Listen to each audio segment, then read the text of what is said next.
नमस्कार दोस्तों, प्रस्तुत है मुंशी प्रेमचंद द्वारा रचित सर्वश्रेष्ठ उपन्यास सेवा सदन भाग 4। पिछले भाग में हमने देखा था कि कैसे पद्म सिंह अपने फैसले पे पछतावा करते हैं। उन्हें अपने ऊपर क्रोध आता है कि उन्होंने सुमन को अपने घर से क्यों निकाल दिया। अगर उन्होंने सुमन को घर से न निकाला होता तो आज सुमन की ये हाल न होती। पद्म सिंह और विट्ठल दास हर मुमकिन कोशिश करते हैं कि सुमन इस नरक से बाहर निकल आए। आगे की कहानी इस प्रकार है। संध्या का समय है। सदन अपने घोड़े पर सवार दाल मंडी में दोनों तरफ छज्जों और खिड़कियों की ओर ताकता हुआ जा रहा है।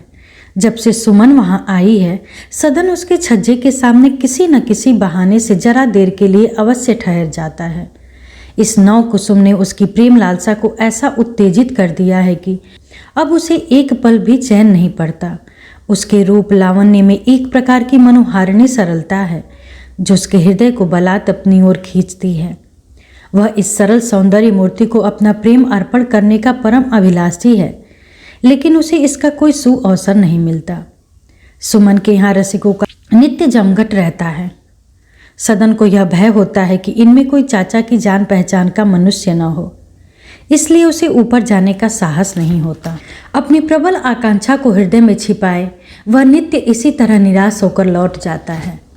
लेकिन आज उसने मुलाकात करने का निश्चय कर लिया है, चाहे कितनी देर क्यों न हो जाए। विरह का दाह अब उससे नहीं सहा जाता। वह सुमन के कोठे के सामने पहुंचा। श्याम कल्याण की मधुर ध्वनि आ रही थी। आगे बढ़ा और 2 घंटे तक पार्क और मैदान में चक्कर लगाकर 9 बजे फिर दाल मंडी की ओर चला। आश्विन के चंद्र की उज्जवल किरणों ने दाल मंडी की ऊंची छतों पर रूपहली चादर सी बिछा दी थी। वह फिर सुमन के कोठे के सामने रुका। संगीत ध्वनि बंद थी, कुछ बोलचाल न सुनाई दी। निश्चय हो गया कि कोई नहीं है। घोड़े से उतरा, उसे नीचे की दुकान के एक खंबे में बांध दिया और सुमन के द्वार पर खड़ा हो गया। उसकी सांस बड़े बेग से चल रही थी और छाती जोर से धड़क रही थी। सुमन का मुजरा अभी समाप्त हुआ था और उसके मन पर वह शिथिलता छाई हुई थी जो आंधी के पीछे आने वाले सन्नाटे के समान आमोद प्रमोद का प्रतिफल हुआ करती है। यह एक प्रकार की चेतावनी होती है जो आत्मा की ओर से भोग विलास में लिप्त मन को मिलती है। इस दशा में हमारा हृदय पुरानी स्मृतियों का क्रीड़ा क्षेत्र बन जाया करता है। थोड़ी देर के लिए हमारे ज्ञान चक्षु खुल जाते हैं। सुमन का ध्यान इस समय सुभद्रा की ओर लगा हुआ था। वह मन में उससे अपनी तुलना कर रही थी। जो शांतिमय सुख उसे प्राप्त है, क्या वह मुझे मिल सकता है? असंभव। यह तृष्णा सागर है, यहाँ शांति सुख कहाँ। जब पद्म सिंह के कचहरी से आने का समय होता तो सुभद्रा कितनी उल्लसित होकर पान बीड़े लगाती थी, ताज़ा हलवा पकाती थी। जब वह घर में आते थे तो कैसी प्रेम विह्वल होकर उनसे मिलने दौड़ती थी। आह, मैंने उसका प्रेमालिंगन भी देखा है। कितना भावमय, कितना सच्चा। मुझे यह सुख कहाँ। यहाँ या तो अंधे आते हैं या बातों के वीर। कोई अपने धन का जाल बिछाता है, कोई अपनी चिकनी चुपड़ी बातों का। उनके हृदय भाव शून्य, शुष्क और ओछेपन से भरे हुए होते हैं। इतने में सदन ने कमरे में प्रवेश किया। सुमन चौंक पड़ी। उसने सदन को कई दिन तक देखा था। उसका चेहरा पद्म सिंह के चेहरे से मिलता हुआ मालूम होता था। हाँ, गंभीरता की जगह एक उदंडता झलकती थी। वह काइयापन, वह क्षुद्रता जो इस माया नगर के प्रेमियों का मुख्य लक्षण है, वहाँ नाम को भी न थी। वह सीधा सादा, सहज स्वभाव, सरल नवयुवक मालूम होता था। सुमन ने आज उसे कोठों का निरीक्षण करते देखा था। उसने ताड़ लिया था कि कबूतर अब पर तौल रहा है, किसी छतरी पर उतरना चाहता है। आज उसे अपने यहाँ देखकर उसे वह गर्वपूर्ण आनंद हुआ जो दंगल में कुश्ती मारकर किसी पहलवान को होता है। वह उठी और मुस्कुराकर सदन की ओर हाथ बढ़ाया। सदन का मुख लज्जा से अरूढ़ वर्ण हो गया। आंखें झुक गईं। उस पर एक रोब सा छा गया। मुख से एक शब्द भी न निकला। जिसने कभी मदिरा का सेवन न किया हो, मदलालसा होने पर उसे मुँह से लगाते हुए झिझकता है। यद्यपि सदन ने सुमन बाई को अपना परिचय ठीक नहीं दिया। उसने अपना नाम कुंवर सदन सिंह बताया, पर उसका भेद बहुत दिनों तक न छिप सका। सुमन ने हिरिया के द्वारा उसका पता भली भांत लगा लिया और तभी से वह बड़े चक्कर में पड़ी हुई थी। सदन को देखे बिना उसे चैन न पड़ता था। उसका हृदय दिनों दिन उसकी ओर खींचता जाता था। उसके बैठे सुमन यहाँ किसी बड़े से बड़े रईस का गुजर होना भी कठिन था, किंतु वह इस प्रेम को अनुचित और निषिद्ध समझती थी, उसे छिपाती थी। उसकी कल्पना किसी अव्यक्त कारण से इस प्रेम लालसा को भीषण विश्वासघात समझती थी। कहीं पद्म सिंह और सुभद्रा पर यह रहस्य खुल जाए तो वह मुझे क्या समझेंगे, उन्हें कितना दुख होगा, मैं उनकी दृष्टि में कितनी नीच और घृणित हो जाऊंगी। जब कभी सदन प्रेम रहस्य की बातें करने लगता तो सुमन बात को पलट देती। जब कभी सदन की उंगलियां ढिठाई करना चाहती तो वह उसकी ओर लज्जायुक्त नेत्रों से देखकर धीरे से उसका हाथ हटा देती। साथ ही वह सदन को उलझाए भी रखना चाहती थी। इस प्रेम कल्पना से उसे जो आनंद मिलता था उसका त्याग करने में वह असमर्थ थी। सदन उसके भावों से अनभिज्ञ होने के कारण उसकी प्रेम शिथिलता को अपनी धनहीनता पर अवलंबित समझता था। उसका निष्कपट हृदय प्रगाढ़ प्रेम में मग्न हो गया था। सुमन उसके जीवन का आधार बन गई थी, मगर विचित्रता यह थी कि प्रेम लालसा का इतना प्रबल होते हुए भी वह अपनी कुवासनाओं को दबाता था। उसका अक्खड़पन लुप्त हो गया था। वह वही करना चाहता था जो सुमन को पसंद हो। वह कामातुरता जो कलुषित प्रेम में व्याप्त होती है, सच्चे अनुराग के अधीन होकर सहृदयता में परिवर्तित हो गई थी। पर सुमन की अनिच्छा दिनों दिन बढ़ती देखकर उसने अपने मन में यह निर्धारित किया कि पवित्र प्रेम की कदर यहाँ नहीं हो सकती। यहाँ के देवता उपासना से नहीं, भेंट से प्रसन्न होते हैं, लेकिन भेंट के लिए रुपए कहाँ से आए, मांगे किससे? निदान उसने पिता को एक पत्र लिखा कि यहाँ मेरे भोजन का अच्छा प्रबंध नहीं है, लज्जावश चाचा साहब से कुछ कह नहीं सकता, मुझे कुछ रुपए भेज दीजिए। घर पर यह पत्र पहुंचा तो भामा ने पति को ताने देने शुरू किए। इसी भाई का तुम्हें इतना भरोसा था, घमंड से धरती पर पाँव नहीं रखते थे, अब घमंड टूटा कि नहीं। वह भी चाचा पर बहुत फूला हुआ था, अब आंखें खुली होंगी। इस काल में नेकी किसी को याद नहीं रहती, अपने दिन भूल जाते हैं। उसके लिए मैंने कौन कौन से अयत्न नहीं किया, छाती से दूध भर नहीं पिलाया, उसी का यह बदला मिल रहा है। उस बेचारे का कुछ दोष नहीं, उसे मैं जानती हूँ, वह सारी करतूत उन्हीं महारानी की है। अब की भेंट हुई तो वह खरी खरी सुनाऊंगी कि याद करे। मदन सिंह को संदेह हुआ कि सदन ने यह पाखंड रचा है। भाई पर उन्हें अखंड विश्वास था, लेकिन अब भामा ने रुपए भेजने पर जोर दिया तो उन्हें भेजने पड़े। सदन रोज डाकघर जाता, डाकिये से बार बार पूछता। आखिर चौथे दिन 25 रुपये का मनी आर्डर आया। डाकिया उसे पहचानता था। रुपए मिलने में कोई कठिनाई न हुई। सदन हर्ष से फूला न समाया। संध्या को बाजार से एक उत्तम रेशमी साड़ी मोल ली, लेकिन यह शंका हो रही थी कि कहीं सुमन इसे नापसंद न करे। वह कुंवर बन चुका था, इसलिए ऐसी तुच्छ भेंट देते हुए झेपता था। साड़ी जेब में रख बड़ी देर तक घोड़े पर इधर उधर टहलता रहा। खाली हाथ वह सुमन के यहाँ नित्य बेधड़क चला जाया करता था, पर आज यह भेंट लेकर जाने में संकोच होता था। जब खूब अंधेरा हो गया तो मन को दृढ़ करके सुमन के कोठे पर चढ़ गया और साड़ी चुपके से जेब से निकालकर श्रृंगारदान पर रख दी। सुमन उसके इस विलंब से चिंतित हो रही थी। उसे देखते ही फूल के समान खिल गई। बोली, यह क्या लाए? सदन ने झेपते हुए कहा, कुछ नहीं, आज एक साड़ी नजर आ गई, मुझे अच्छी मालूम हुई, ले ली, यह तुम्हारी भेंट है। सुमन ने मुस्कुरा कर कहा, आज इतनी देर तक राह दिखाई, क्या यह उसी का प्रायश्चित है?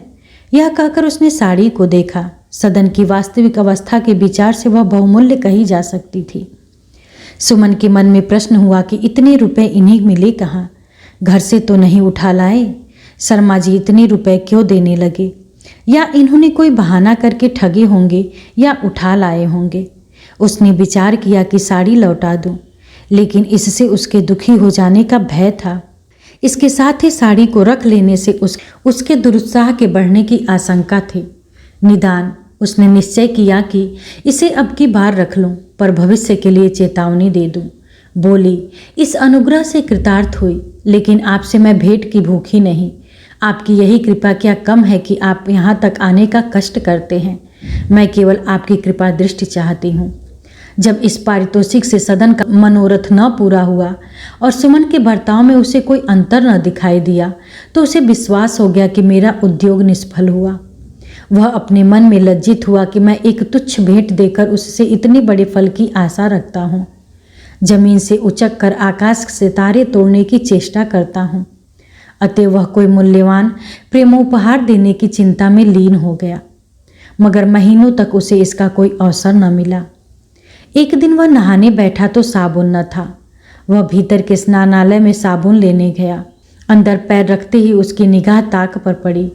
उस पर एक कंगन रखा हुआ था। सुभद्रा अभी नहाकर गई थी।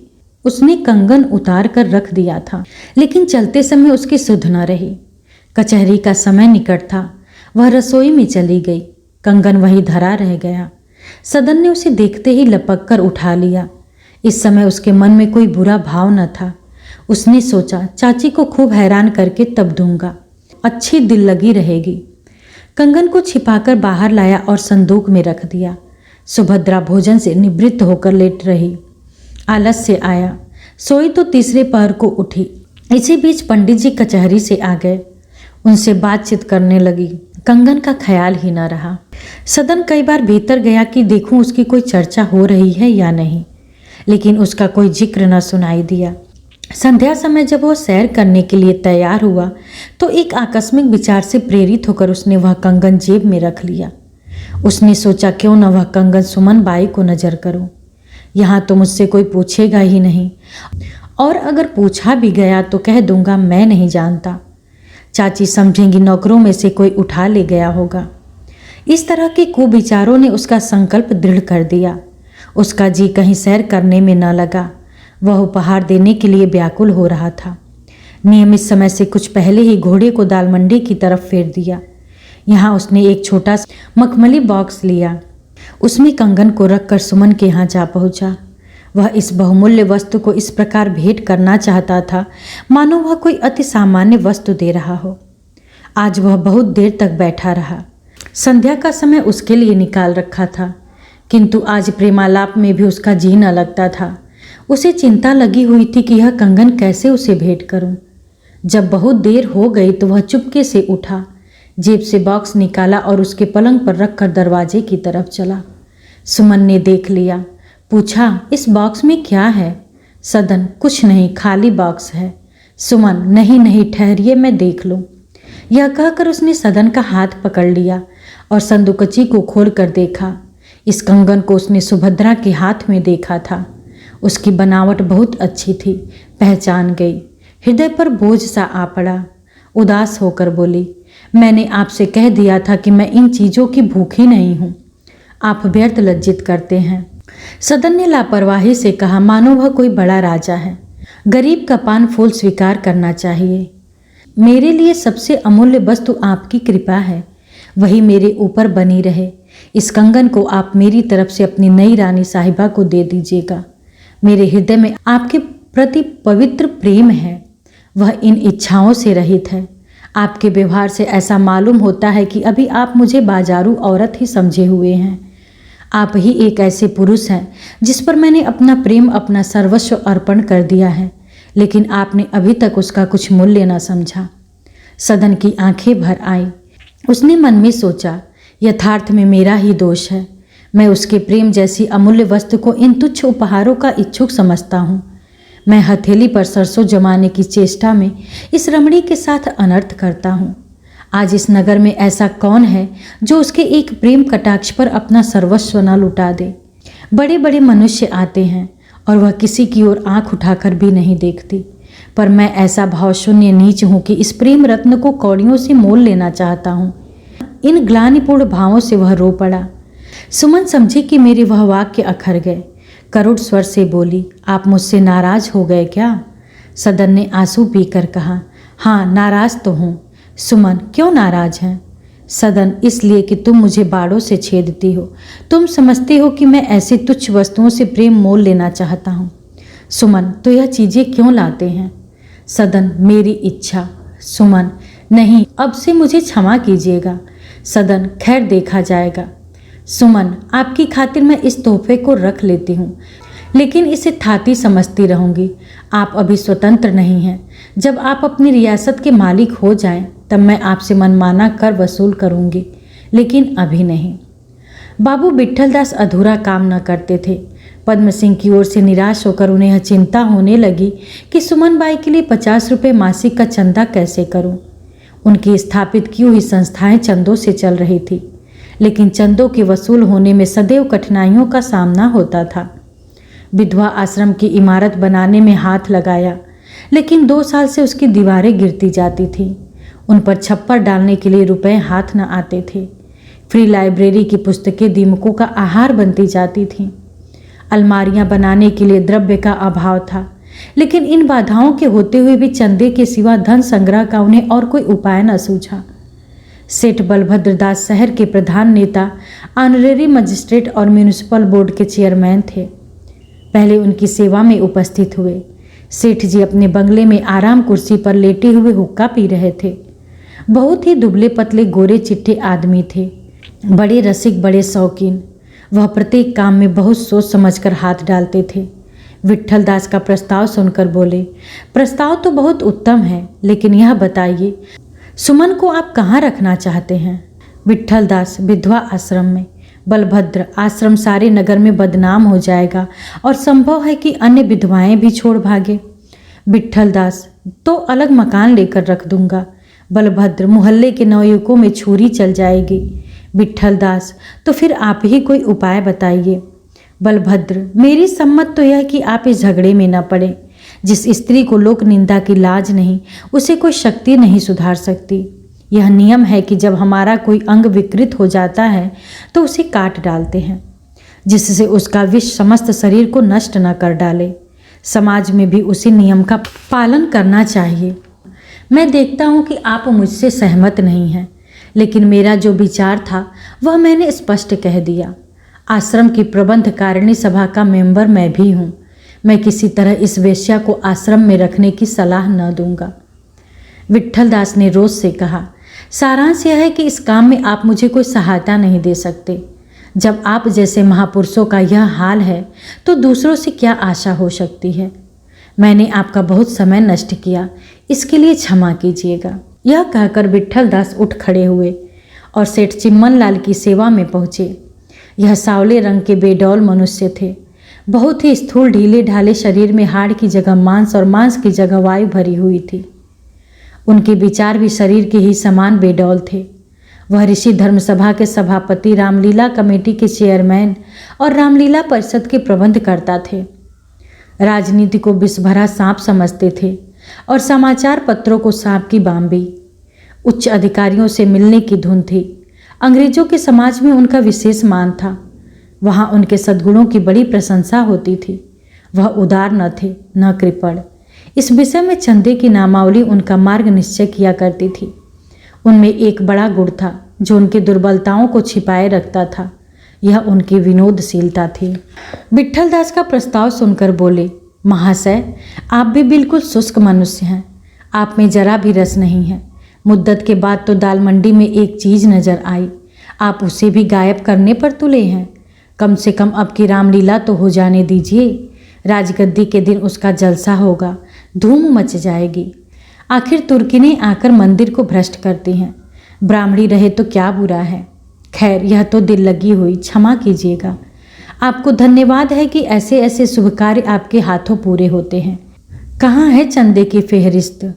विट्ठलदास ने सिर खुजलाते हुए कहा, अभी तो मैं केवल सेठ बलभद्र दास जी के पास गया था, लेकिन आप जानते ही हैं वह एक बैठकबाज हैं। इधर उधर की बातें करके टाल दिया।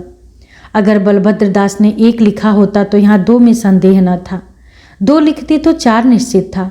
जब गुड़ कहीं शून्य हो तो गुड़ फल शून्य के सिवा और क्या हो सकता है। लेकिन बहाना क्या करते। तुरंत एक आश्रय मिल गया। बोले, महाशय, मुझे आपसे पूरी सहानुभूति है। लेकिन बलभद्र दास ने कुछ सोच समझकर ही टाला होगा। जब मैं भी दूर तक सोचता हूँ तो इस प्रस्ताव में कुछ राजनीति का रंग दिखाई देता है। इसमें जरा भी संदेह नहीं। आप चाहें इसे उस दृष्टि से न देखते हों, लेकिन मुझे तो इसमें गुप्त राजनीति भरी हुई साफ नजर आती है। मुसलमानों को यह बात अवश्य बुरी मालूम होगी। वह जाकर अधिकारियों से इसकी शिकायत करेंगे। अधिकारियों को आप जानते ही हैं, आंखें नहीं केवल कान होते हैं। उन्हें तुरंत किसी षड्यंत्र का संदेह हो जाएगा। विट्ठलदास ने झुंझला कर कहा, साफ साफ क्यों नहीं कहते कि मैं कुछ नहीं देना चाहता। चिम्मन लाल, आप ऐसा ही समझ लीजिए, मैंने सारी जाति का कोई ठेका थोड़े ही लिया है। विट्ठलदास का मनोरथ यहाँ भी पूरा नहीं हुआ, लेकिन यह उनके लिए कुछ नई बात न थी। ऐसे निराशाजनक अनुभव उन्हें नित्य ही हुआ करते थे। यहाँ से डॉक्टर श्यामाचरण के पास पहुँचे।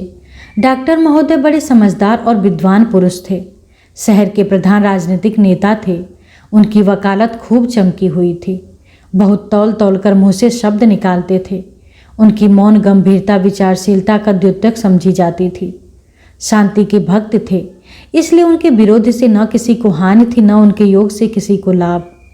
सभी तरह के लोग उन्हें अपना मित्र समझते थे, सभी अपना शत्रु। वह अपनी कमिश्नरी की ओर से सूबे की सलाहकारी सभा के सभापति थे। विट्ठलदास की बात सुनकर बोले, मेरे योग्य जो सेवा हो वह मैं करने को तैयार हूँ, लेकिन उद्योग यह होना चाहिए कि उन कुप्रथाओं का सुधार किया जाए जिनके कारण ऐसी समस्याएं उपस्थित होती हैं। इस समय आप एक की रक्षा कर भी लेंगे तो इससे क्या होगा। यहाँ तो नित्य ही ऐसी दुर्घटनाएं होती रहती हैं। मूल कारणों का सुधार होना चाहिए। कहिए तो काउंसिल से कोई प्रश्न करूं? विट्ठलदास उछल कर बोले, जी हाँ, यह तो बहुत ही उत्तम होगा।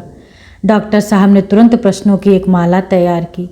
क्या गवर्नमेंट बता सकती है कि गत वर्ष वेश्याओं की संख्या कितनी बढ़ी? क्या गवर्नमेंट ने इस बात का पता लगाया है कि इस वृद्धि के क्या कारण हैं और गवर्नमेंट उसे रोकने के लिए क्या उपाय करना चाहती है? ये कारण कहाँ तक मनोविकारों से संबंध रखते हैं, कहाँ तक आर्थिक स्थिति से और कहाँ तक सामाजिक कुप्रथाओं से। इसके बाद डॉक्टर साहब अपने मुवक्किलों से बातचीत करने लगे। विट्ठलदास आधे घंटे तक बैठे रहे। अंत में अधीर होकर बोले, तो मुझे क्या आज्ञा होती है? श्यामाचरण, आप इत्मीनान रखें। अब की काउंसिल की बैठक में मैं गवर्नमेंट का ध्यान इस ओर अवश्य आकर्षित करूंगा। विट्ठलदास के जी में आया कि डॉक्टर साहब को आड़े हाथों लो, किंतु कुछ सोचकर चुप रह गए। फिर किसी बड़े आदमी के पास जाने का साहस न हुआ, लेकिन उस कर्मवीर ने उद्योग से मुंह नहीं मोड़ा। नित्य किसी सज्जन के पास जाते और उनसे सहायता की याचना करते। यह उद्योग सर्वथा निष्फल तो नहीं हुआ। उन्हें कई सौ रुपए के वचन और कई सौ रुपए नगद मिल गए, लेकिन 30 रुपए मासिक की जो कमी थी वह इतने धन से क्या पूरी होती? 3 महीने की दौड़ धूप के बाद वह बड़ी मुश्किल से 10 रुपए मासिक का प्रबंध करने में सफल हो सके। अंत में जब उन्हें अधिक सहायता की कोई आशा न रही तो वह एक दिन प्रातःकाल सुमन बाई के पास गए। वह इन्हें देखते ही कुछ अनमनी सी होकर बोली, कहिए महाशय, कैसे कृपा की? विट्ठलदास, तुम्हें अपना वचन याद है? सुमन, इतने दिनों की बातें अगर मुझे भूल जाए तो मेरा दोष नहीं। विट्ठलदास, मैंने तो बहुत चाहा कि शीघ्र ही प्रबंध हो जाए, लेकिन ऐसी जाति से पाला पड़ा है जिसमें जातीयता का सर्वथा लोप हो गया है। इस पर भी मेरा उद्योग बिल्कुल व्यर्थ नहीं हुआ। मैंने 30 रुपये मासिक का प्रबंध कर लिया है और आशा है कि और जो कसर है वह भी पूरी हो जाएगी। अब तुमसे मेरी यही प्रार्थना है कि इसे स्वीकार करो और आज ही इस नरक कुंड को छोड़ दो। सुमन, शर्मा जी को आप नहीं ला सके क्या? विट्ठलदास, वह किसी तरह आने को राजी न हुए। इस 30 रुपये में 20 रुपये मासिक का वचन उन्होंने दिया है।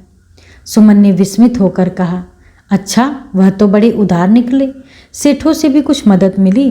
विट्ठलदास, सेठों की बात न पूछो। चिम्मन लाल रामलीला के लिए 1000-2000 रुपये खुशी से दे देंगे।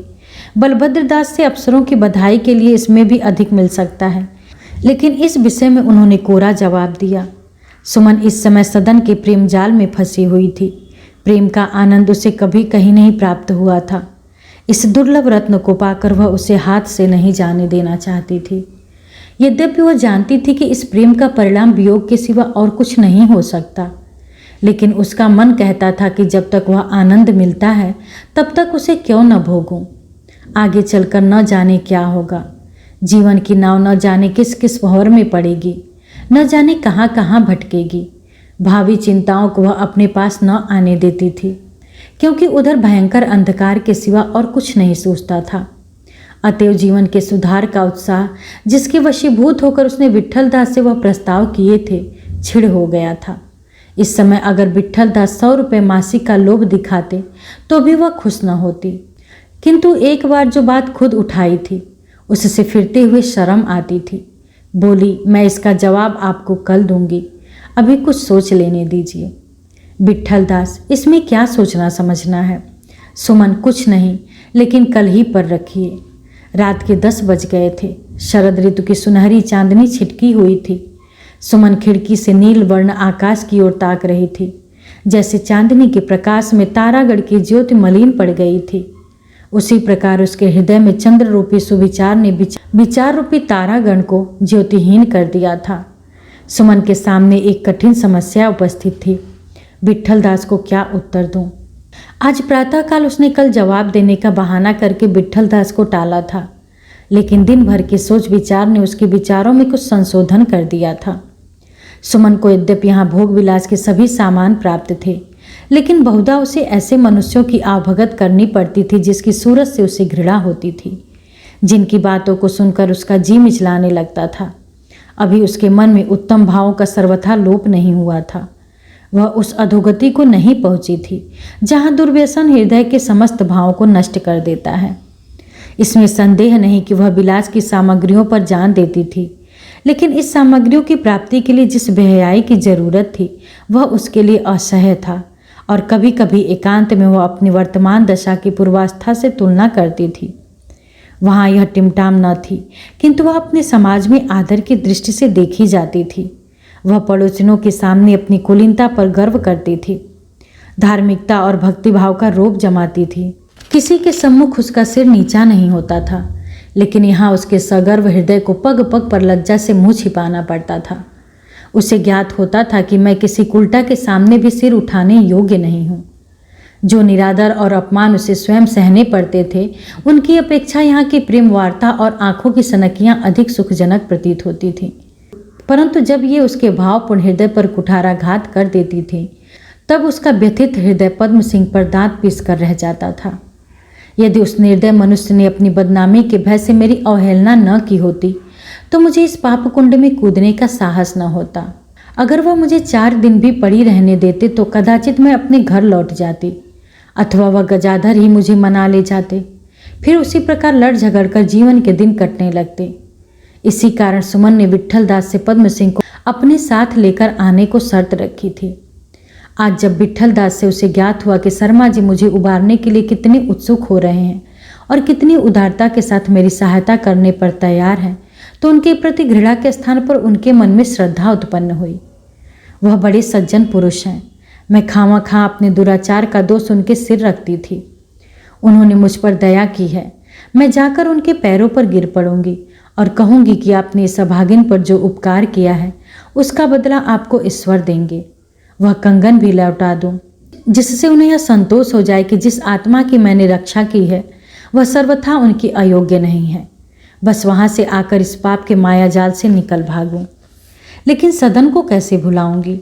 अपने मन की इस चंचलता पर वह झुंझला पड़ी। क्या उस पाप में प्रेम के लिए जीवन सुधारक इस दुर्लभ अवसर को हाथ से जाने दूं? 4 दिन की चांदनी के लिए सदैव पाप के अंधकार में पड़ी रहूं? अपने हाथ से एक सरल हृदय के युवक का जीवन नष्ट करूं?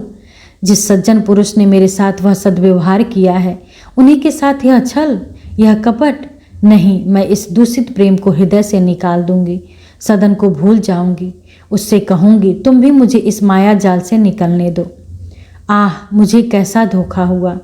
यह स्थान दूर से कितना सुहावना, कितना मनोरम, कितना सुखमय दिखाई देता था।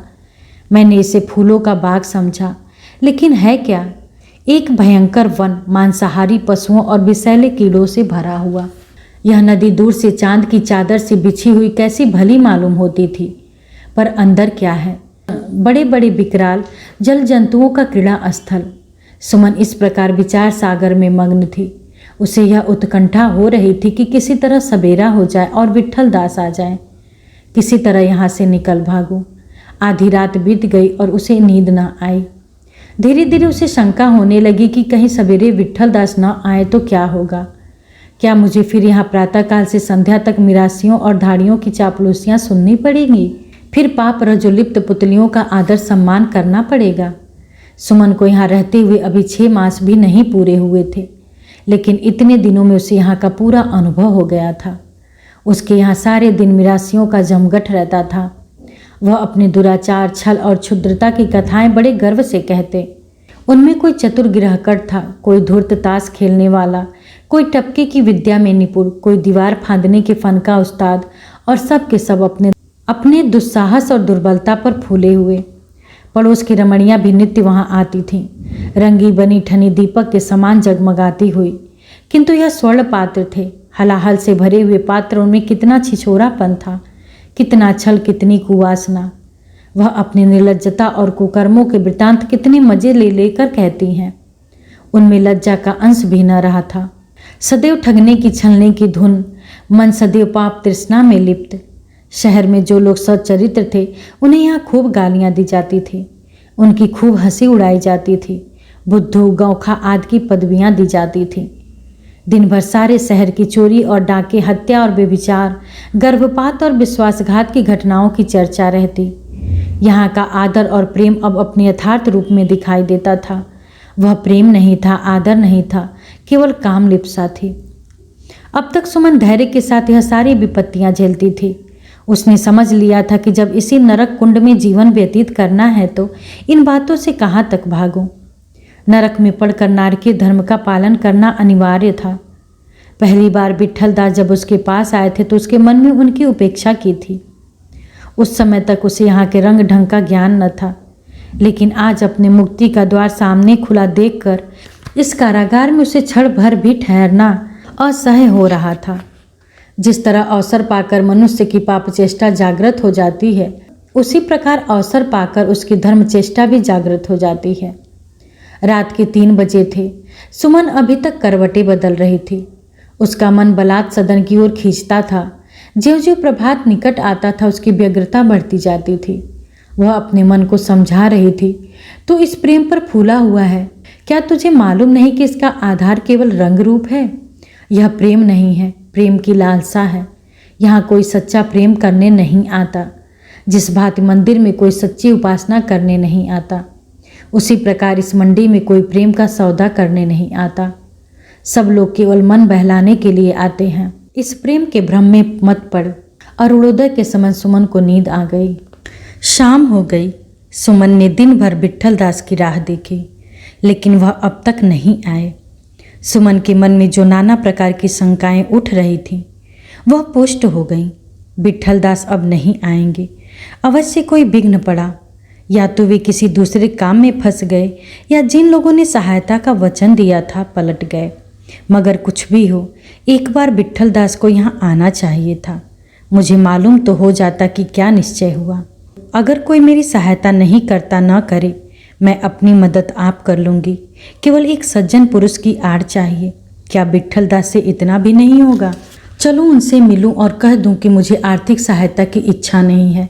आप इसके लिए हैरान न हो, केवल मेरे रहने का प्रबंध कर दें और मुझे कोई काम बता दें जिससे मुझे सूखी रोटियां मिल जाया करें। मैं और कुछ नहीं चाहती, लेकिन मालूम नहीं वह कहाँ रहते हैं। बेपते ठिकाने कहाँ कहाँ भटकते फिरूंगी। चलो पार्क की तरफ, लोग वहाँ हवा खाने आया करते हैं। संभव है विट्ठल दास से भेंट हो जाए। शर्मा जी भी नित्य उधर ही घूमने आया करते हैं, संभव है उन्हीं से भेंट हो जाए। उन्हें यह कंगन दे दूंगी और इसी बहाने इस विषय में भी कुछ बातचीत कर लूँगी। यह निश्चय करके सुमन ने एक किराए की बग्घी मंगवाई और अकेले सैर को निकली। दोनों खिड़कियां बंद कर दी, लेकिन झझरियों से झांकती जाती थी। छावनी की तरफ दूर दूर तक इधर उधर ताकती चली गई, लेकिन दोनों आदमियों में से कोई भी न दिखाई पड़ा। वह कोचवान को क्वींस पार्क की तरफ चलने के लिए कहना चाहती थी कि सदन घोड़े को दौड़ता आया दिखाई दिया। सुमन का हृदय उछलने लगा। ऐसा जान पड़ा मानो इसे बरसों के बाद देखा था। स्थान के बदलने से कदाचित प्रेम में नया उत्साह आ जाता है। उसका जी चाहा कि उसे आवाज़ दे, लेकिन जब्त कर गई। जब तक आंखों से ओझल न हुआ, उसे सतृष्ण प्रेम दृष्टि से देखती रही।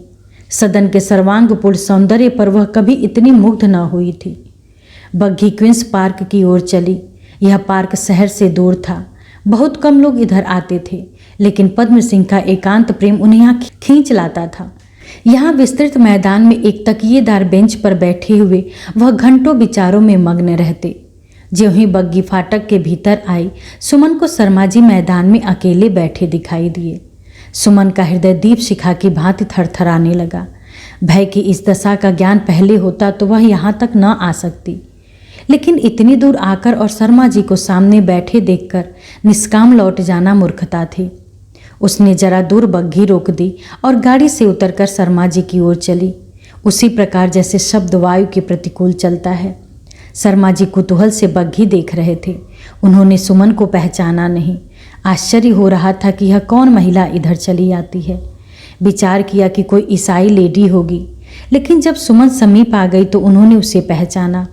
एक बार उसकी ओर दबी आंखों से देखा, फिर जैसे हाथ पांव फूल गए हों। जब सुमन सिर झुकाए उनके सामने आकर खड़ी हो गई तो वह झेपे हुए दीनतापूर्ण नेत्रों से इधर उधर देखने लगे, मानो छिपने के लिए कोई बिल ढूंढ रहे हों। अकस्मात वह लपक कर उठे और पीछे की ओर फिरक कर वेग के साथ चलने लगे। सुमन पर जैसे वज्रपात हो गया।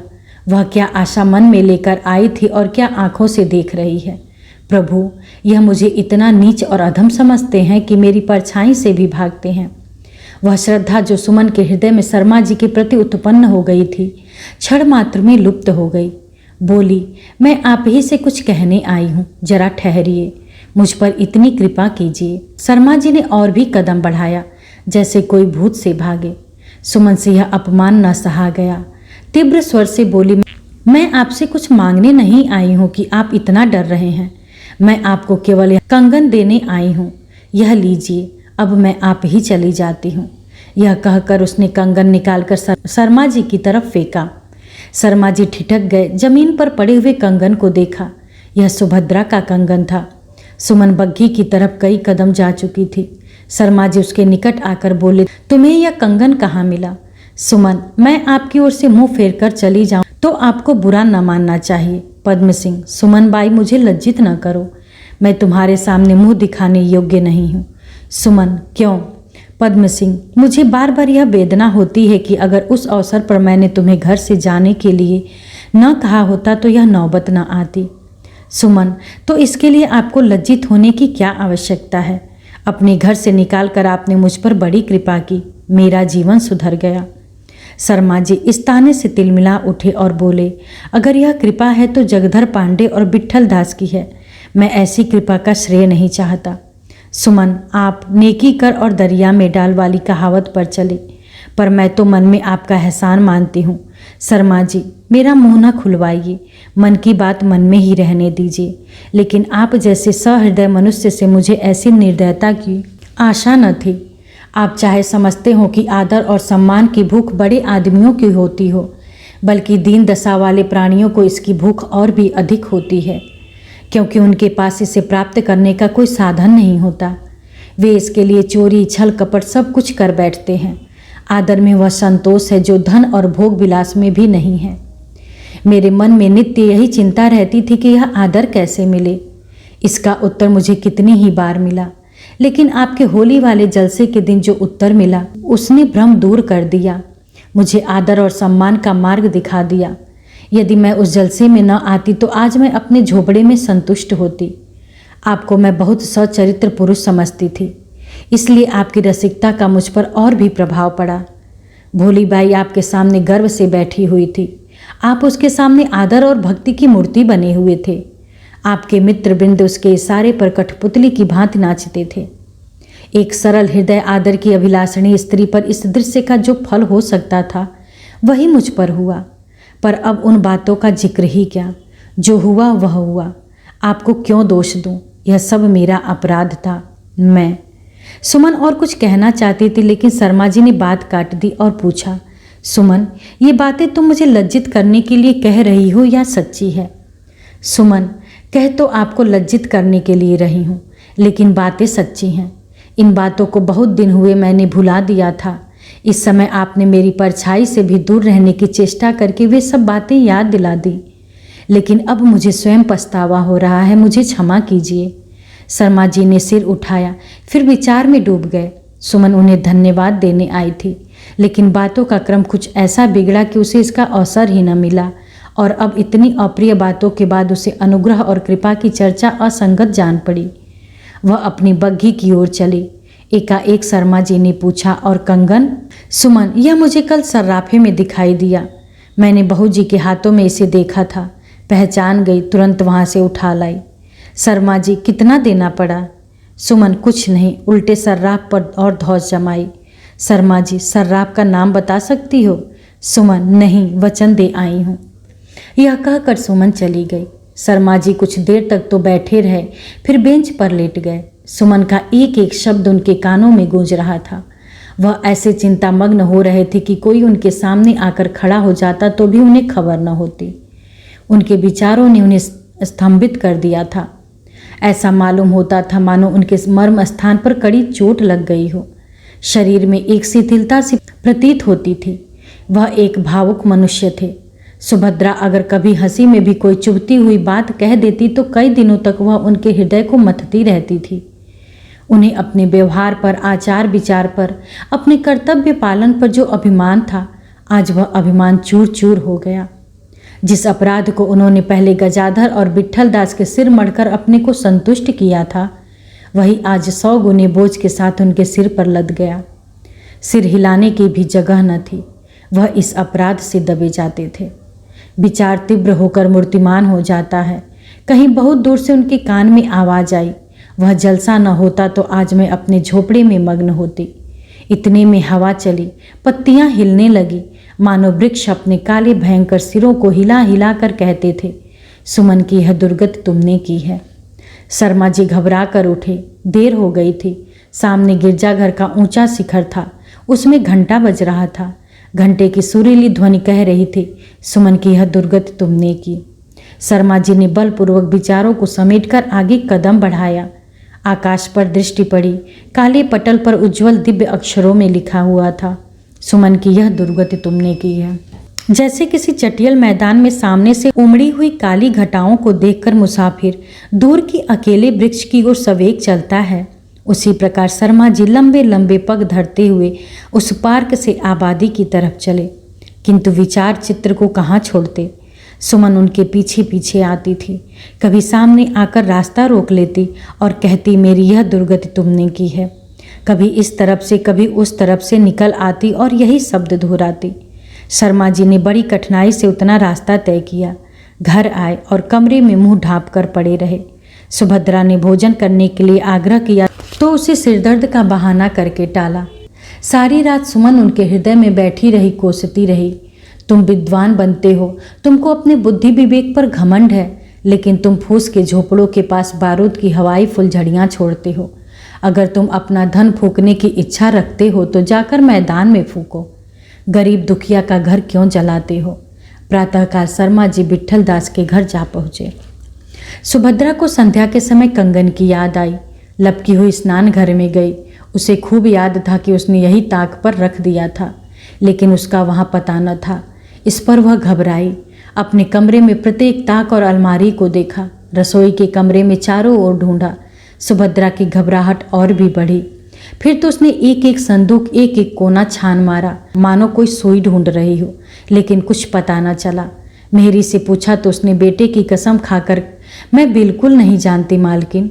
जीतन को बुलाकर पूछा तो वह बोला, मालकिन बुढ़ापे में यह दाग मत लगाओ, सारी उम्र भले भले आदमियों की चाकरी में ही कटी है, लेकिन कभी नीयत नहीं बिगड़ी।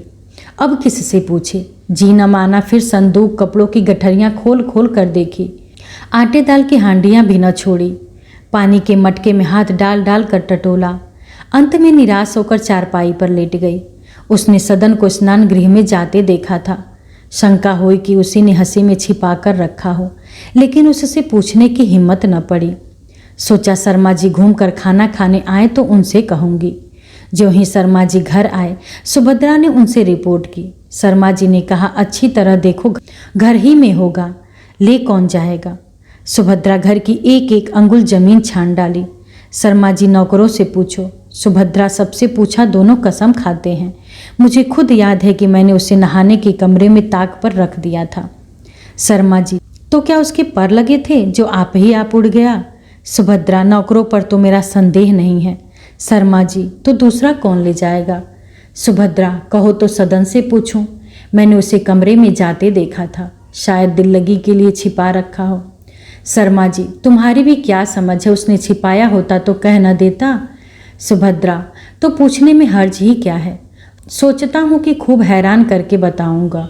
शर्मा जी, हर्ज क्यों नहीं है, कहीं उसने न देखा हो तो समझेगा मुझे चोरी लगाते हैं। सुभद्रा, उस कमरे में तो वह गया था, मैंने अपनी आंखों से देखा। शर्मा जी, तो क्या वहाँ तुम्हारा कंगन उठाने गया था? बेबात की बात करती हो, उससे भूल कर न पूछना। एक तो वह ले ही न गया होगा, और ले भी गया होगा तो आज नहीं कल दे देगा, जल्दी क्या है? सुभद्रा, तुम्हारे जैसा दिल कहाँ से लाऊं, ढांढस तो हो जाएगी। शर्मा जी, चाहे जो कुछ हो उससे कदापि न पूछना। सुभद्रा उस समय तो चुप हो गई, लेकिन जब रात को चाचा भतीजे भोजन करने बैठे तो उससे न रहा गया। सदन से बोली, लाला, मेरा कंगन नहीं मिलता, छिपा रखा हो तो दे दो, क्यों हैरान करते हो? सदन के मुख का रंग उड़ गया और कलेजा कांपने लगा। चोरी करके सीनाजोरी करने का ढंग न जानता था। उसके मुंह में कौर था, उसे चबाना भूल गया। इस प्रकार मौन हो गया मानो कुछ सुना ही नहीं। शर्मा जी ने सुभद्रा की ओर ऐसे आग्नेय नेत्रों से देखा कि उसका रक्त सूख गया। फिर जबान खोलने का साहस न हुआ। सदन ने शीघ्रतापूर्वक 2-4 ग्रास खाए और चौक से उठ गए। शर्मा जी बोले, यह तुम्हारी क्या आदत है कि मैं जिस काम को मना करता हूँ वह अदबदा के करती हो? सुभद्रा, तुमने उसकी सूरत नहीं देखी, वही ले गया है। अगर झूठ निकल जाए तो जो चोर की सजा वह मेरी। शर्मा जी, यह सामुद्रिक विद्या कब से सीखी? सुभद्रा, उसकी सूरत से साफ मालूम होता था। शर्मा जी, अच्छा मान लिया वही ले गया हो तो कंगन की क्या हस्ती है, मेरा तो यह शरीर उसी का पाला है। वह अगर मेरी जान मांगे तो मैं दे दूं, मेरा सब कुछ उसका है, वह चाहे मांग कर ले जाए चाहे उठा कर ले जाए। सुभद्रा चिढ़कर बोली, तो तुमने गुलामी लिखाई है, गुलामी करो, मेरी चीज कोई उठा ले जाए तो मुझसे चुप न रहा जाएगा। दूसरे दिन संध्या को जब शर्मा जी सैर करके लौटे तो सुभद्रा उन्हें भोजन करने के लिए बुलाने गई। उन्होंने कंगन उसके सामने फेंक दिया। सुभद्रा ने आश्चर्य से दौड़कर उठा लिया और पहचान कर बोली, मैंने कहा था ना कि उन्होंने छिपा कर रखा होगा, वही बात निकली ना। शर्मा जी, फिर वही बेसिर पैर की बातें करती हो, इसे मैंने बाजार में एक सर्राफ की दुकान पर पाया है। तुमने सदन पर संदेह करके उसे भी दुख पहुंचाया और अपने आप को भी कलुषित किया। विट्ठल दास को संदेह हुआ कि सुमन 30 रुपये मासिक स्वीकार नहीं करना चाहते, इसलिए उन्होंने कल उत्तर देने का बहाना करके मुझे टाला है। अतएव वह दूसरे दिन उसके पास नहीं गए। इसी चिंता में पड़े रहे कि शेष रुपयों का कैसे प्रबंध हो।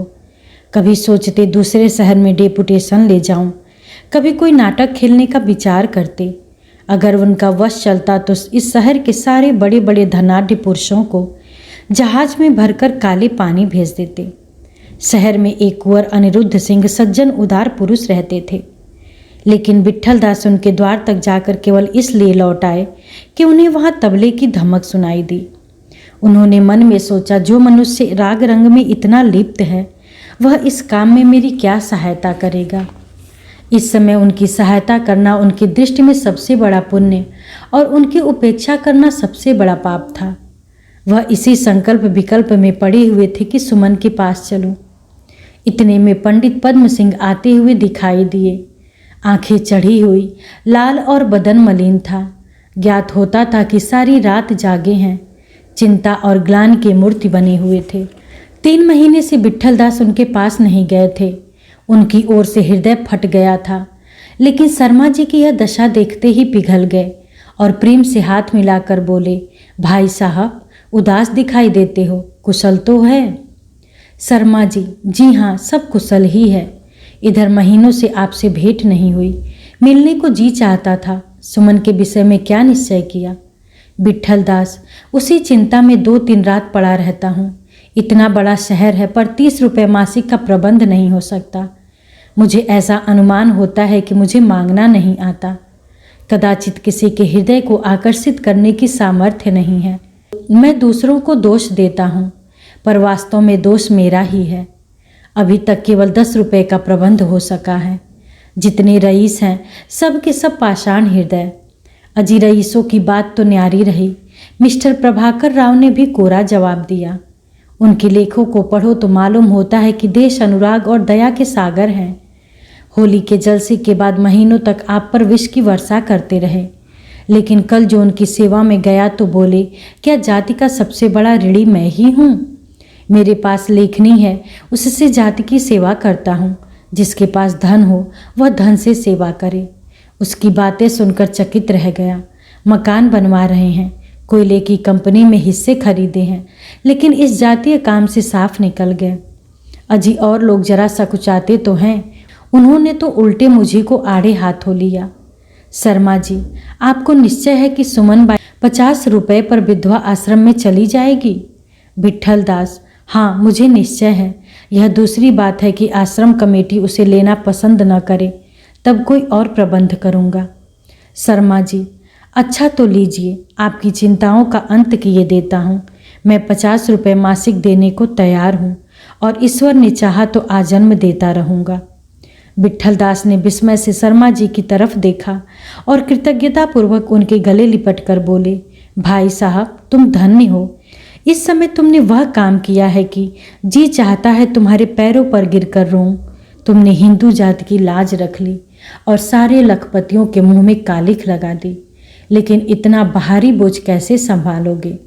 शर्मा जी, सब हो जाएगा, ईश्वर कोई न कोई राह अवश्य निकालेंगे ही।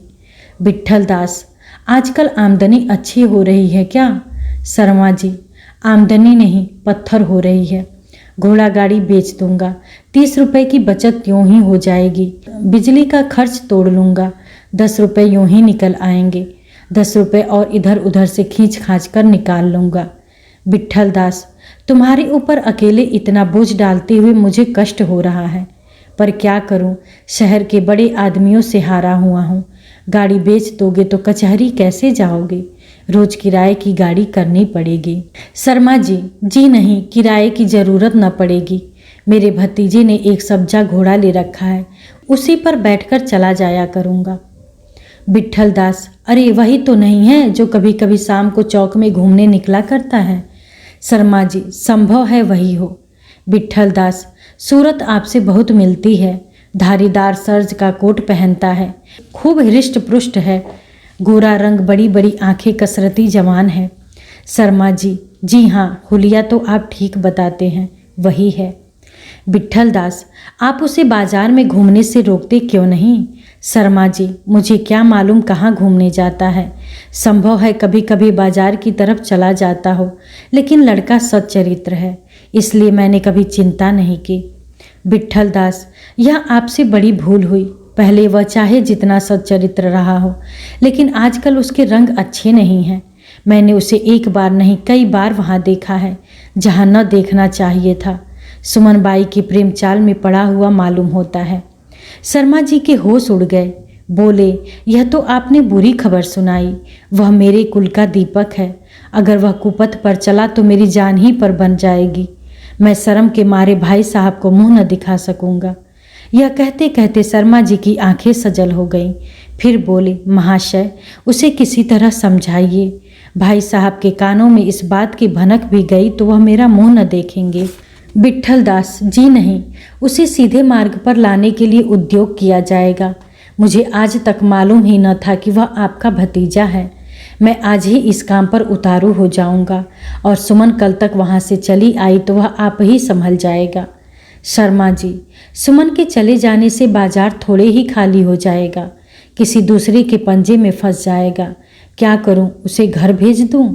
विट्ठल दास, वहाँ अब वह रह चुका, पहले तो जाएगा ही नहीं और गया भी तो दूसरे ही दिन भागेगा। यौवन काल की दुर्वासनाएं बड़ी प्रबल होती हैं। कुछ नहीं, यह सब इसी कुप्रथा की करामात है, जिसने नगर के सार्वजनिक स्थानों को अपना कार्य क्षेत्र बना रखा है। यह कितना बड़ा अत्याचार है कि ऐसे मनोविकार पैदा करने वाले दृश्यों को गुप्त रखने के बदले हम उनकी दुकान सजाते हैं और अपने भोले भाले सरल बालकों की कुप्रवृत्तियों को जगाते हैं। मालूम नहीं यह कुप्रथा कैसे चली। मैं तो समझता हूँ कि यह विषयी मुसलमान बादशाहों के समय में इसका जन्म हुआ होगा, जहाँ ग्रंथालय, धर्म सभाएं और सुधारक संस्थाओं के स्थान होने चाहिए। वहाँ हम रूप का बाजार सजाते हैं। यह कुवासनाओं को न्योता देना नहीं तो और क्या है। हम जानबूझकर युवकों को गड्ढे में ढकेलते हैं। शोक। शर्मा जी, आपने इस विषय में कुछ आंदोलन तो किया था?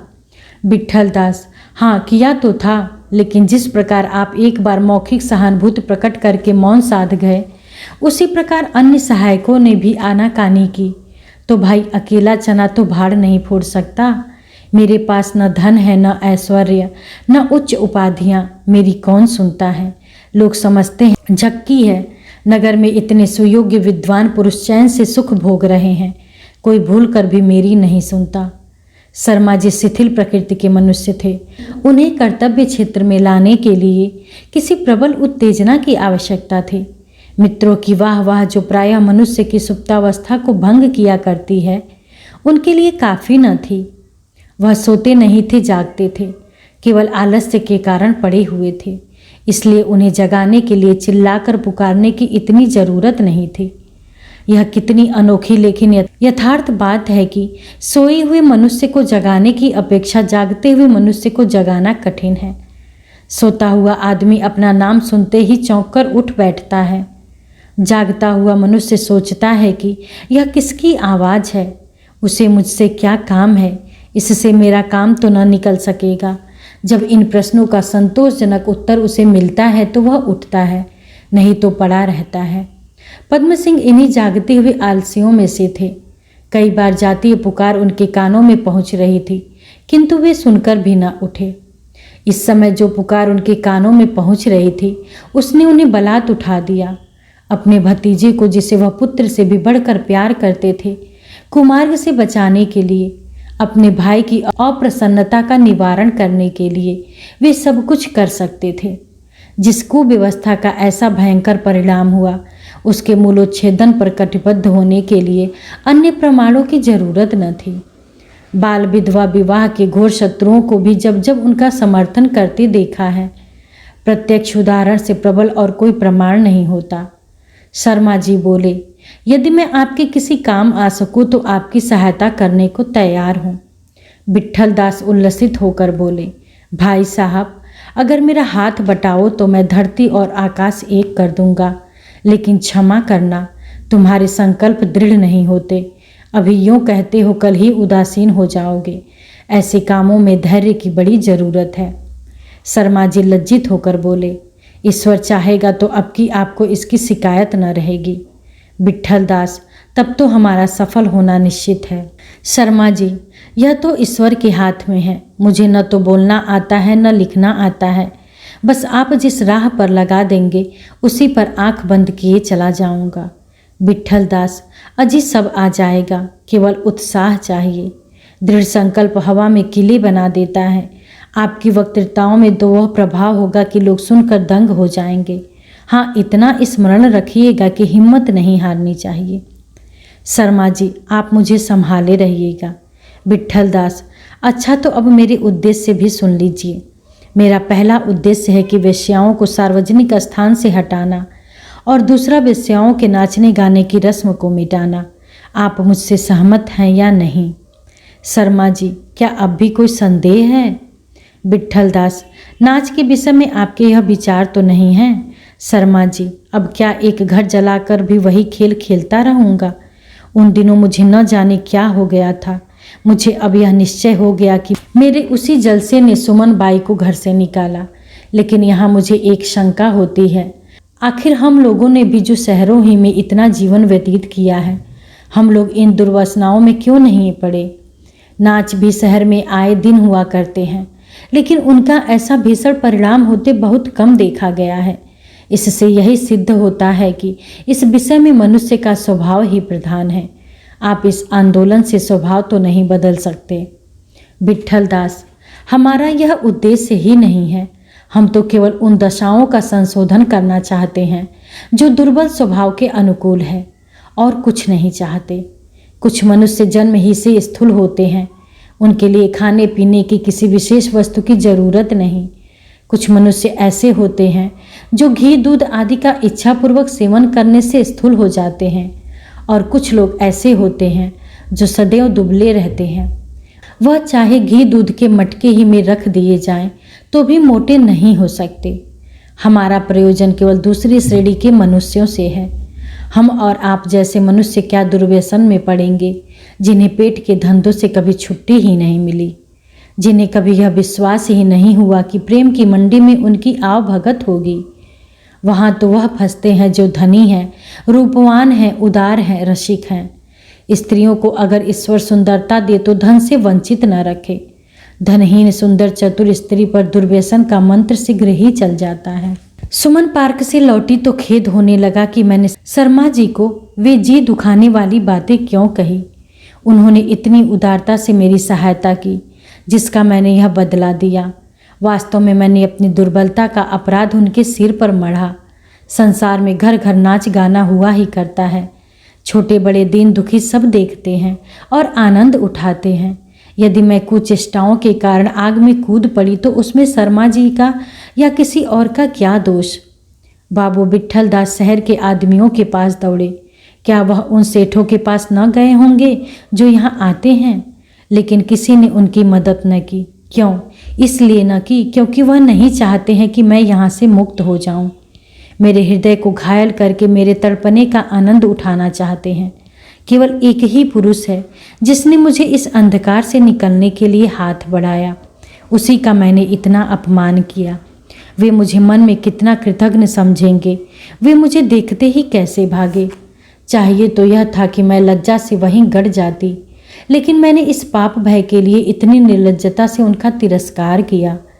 जो लोग अपने कलुषित भावों से मेरे जीवन को नष्ट कर रहे हैं, उनका मैं कितना आदर करती हूँ। जब व्याध पक्षी को अपनी जाल में फंसते नहीं देखता तो उसे उस पर कितना क्रोध आता है।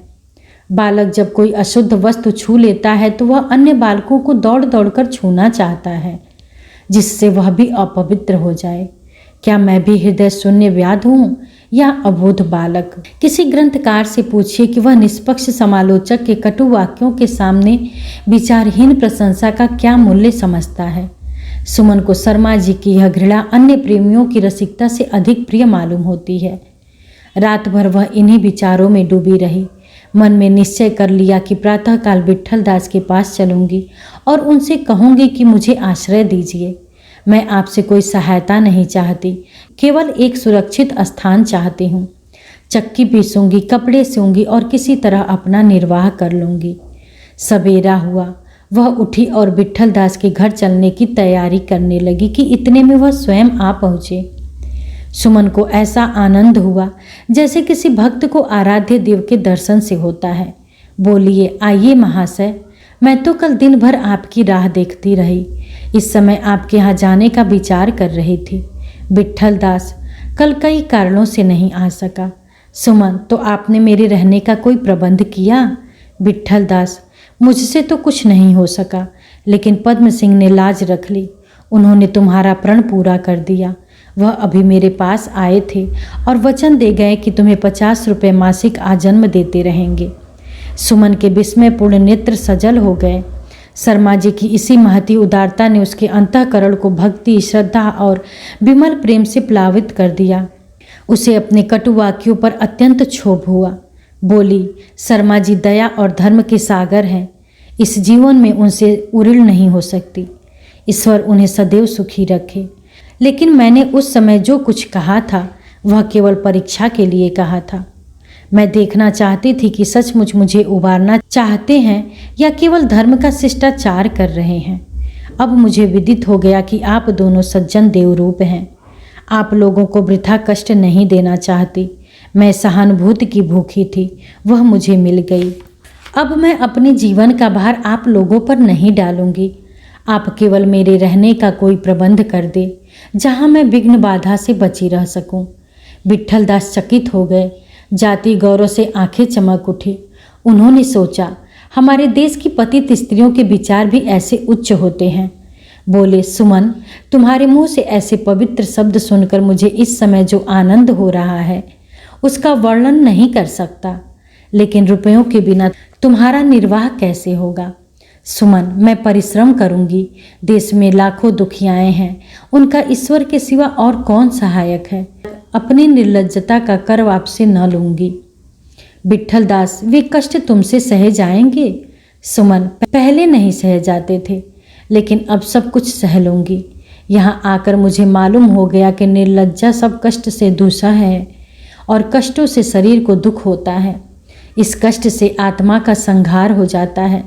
मैं ईश्वर को धन्यवाद देती हूँ कि उसने आप लोगों को मेरी रक्षा के लिए भेज दिया। विट्ठल दास, सुमन तुम वास्तव में विदुषी हो। सुमन, तो मैं यहाँ से कब चलूँ? विट्ठल दास, आज ही। अभी मैंने आश्रम की कमेटी में तुम्हारे रहने का प्रस्ताव नहीं किया है, लेकिन कोई हर्ज नहीं है, तुम वहाँ चलो, ठहरो। अगर कमेटी ने आपत्ति की तो देखा जाएगा।